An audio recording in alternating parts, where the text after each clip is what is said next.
Our flute tip today is about how we can practice scales, and one way that we can practice scales is by breaking them into tetrachords.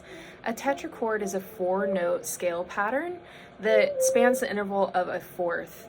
And so in the key of C, let's say, that would be the note C, D, E, F would be the first tetrachord, and then the second tetrachord would be G, A, B, C. When you break up the scale in that way, it's breaking it up into a chunk, which is always good for practicing.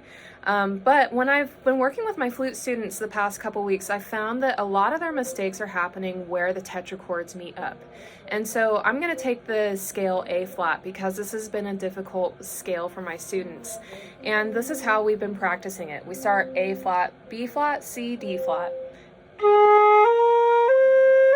And then E flat, F, G, A flat.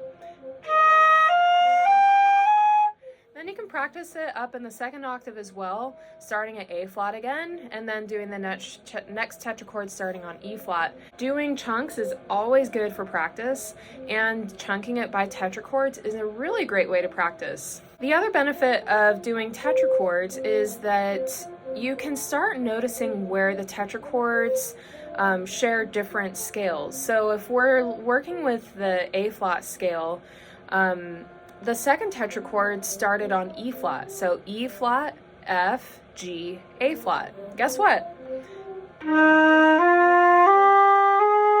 That is the first 4 notes of the E flat scale.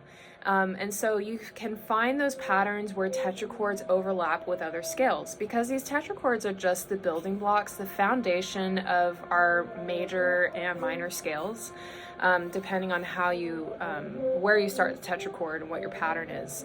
And so if you take a look at the first tetrachord, A flat, B flat, C, D flat, that's the second half of the D flat scale. And then here's A flat.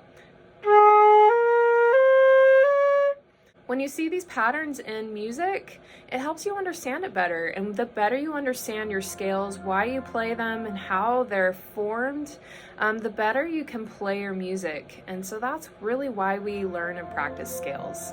At least one reason.